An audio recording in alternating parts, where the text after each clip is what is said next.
I look for Jordan Poole to be top 5 in scoring this year. Absolutely. And if he don't have not one but a couple 60 balls this year, I will be shocked. Jordan Poole to the baseline. Tried to scoop it up, and Asar Thompson. So casual Porzingis says, get that out of here. Corner three on the way by Poole. No. I was disappointed in Jordan Poole, man. I thought I was going to get to see the Poole show. You learned this in Golden State, nigga? He does not belong in the league. The Washington Wizards are really struggling in the NBA.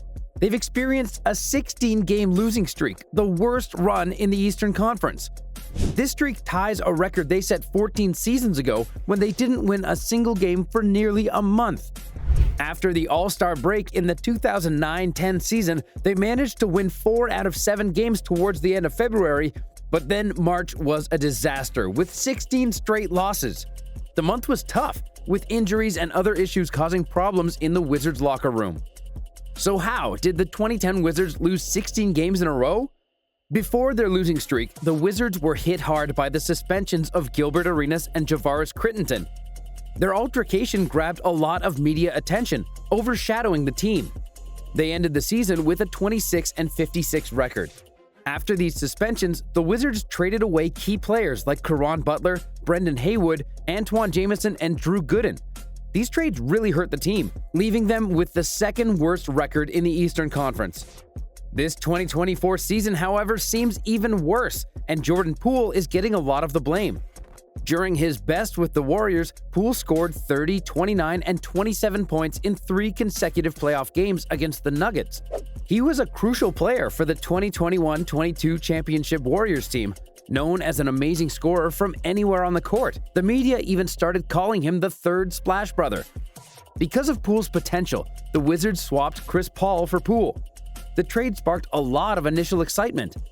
Many thought this was Poole's chance to shine away from Steph Curry's shadow.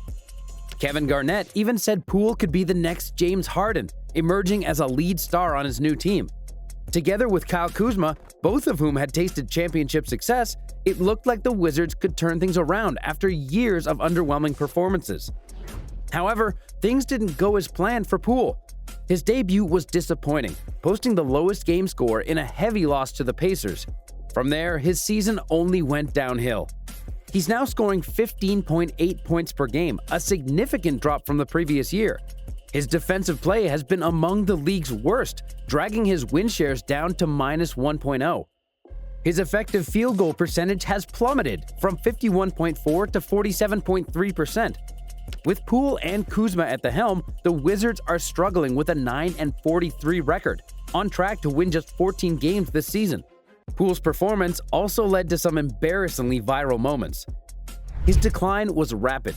Support from around the league, including from Garnett, faded quickly, with Garnett going as far as to say Poole doesn't belong in the league anymore. Reports suggest the team has been eager to trade him as his attitude and performance have not been up to par. Now, he's viewed as one of the league's biggest letdowns. But even with as bad as Poole has been, the problem is with the team as a whole, especially on defense. They currently sit at the bottom of the league with the worst defensive rating. This season, opponents are averaging over 120 points per game against the Wiz. They've even set a record for the most points allowed by a team this season. In today's high-scoring NBA, a weak defense makes winning nearly impossible. On the offensive side, the Wizards aren't lacking talent. They have players capable of scoring and creating opportunities. However, they seem to miss a true franchise player, someone who can take over games and lead the team to victory.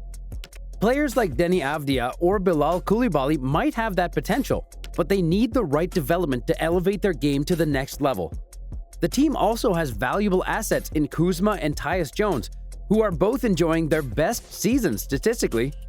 It might be wise for the Wizards to consider trading such players to rebuild through draft picks or promising young talent. In terms of individual player performances, Kuzma has been a leading scorer for the Wizards, averaging 22 points per game, while Deni leads in rebounding with 6.9 rebounds per game. Avdija also boasts a field goal percentage of 51.3%, making him a notable contributor in terms of shooting efficiency. Tyus Jones has been the team's primary facilitator, averaging 7.3 assists per game. He also leads in steals with 1.1 per game, showcasing his defensive capabilities. Additionally, the rookie Coulibaly has made a defensive impact with a total of 48 blocks, the second highest on the team. Despite these individual efforts, the Wizards struggle as a team, particularly in rebounding, where they rank last in the league with an average of 40.5 rebounds per game. This lack of rebounding contributes to their difficulties in controlling games and preventing opponents from securing second-chance points.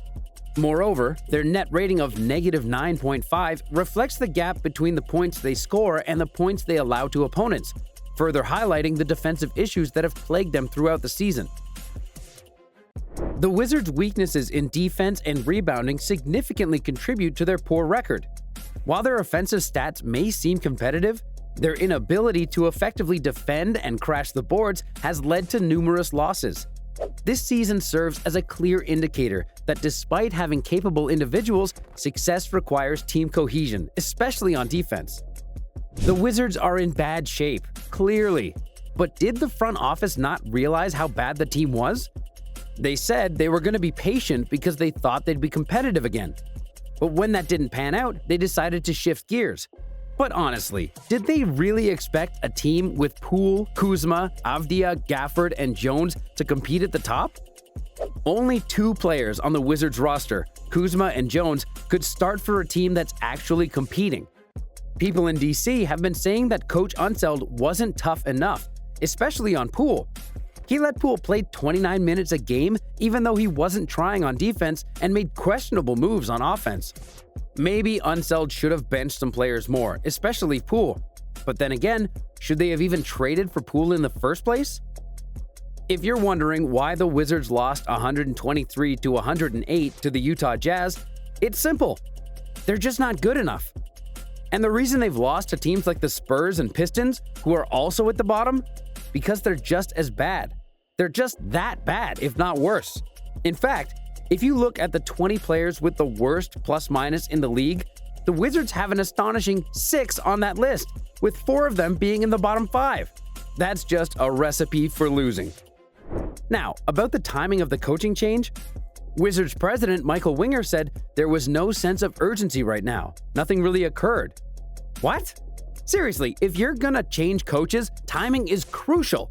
You need to think about the team's schedule, how close the trade deadline and the All-Star break are, and how this change will affect the team and how it looks to others.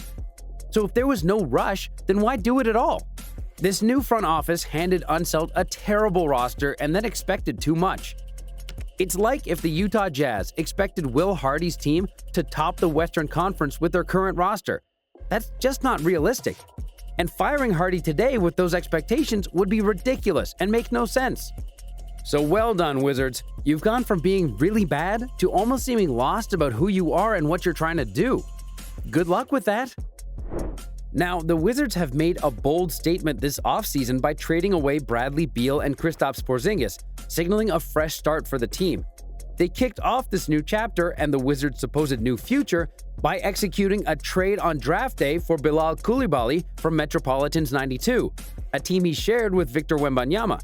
So aside from snagging Wembanyama's autograph, what does Coulibaly bring to the Wizards? Coulibaly stands out not just for his raw talent, but also for his impressive physical attributes.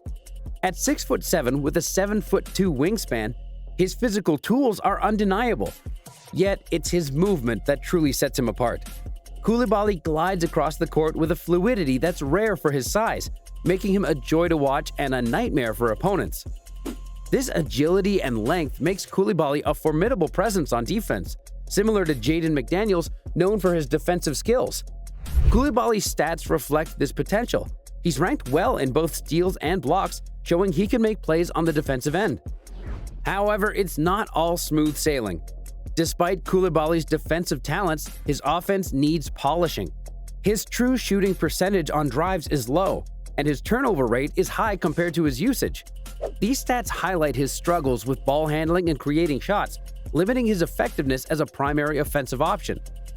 Moreover, Coulibaly's three-point shooting is a mixed bag.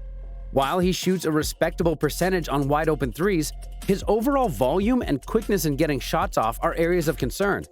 His free throw percentage suggests that his shooting might not be as reliable as it appears.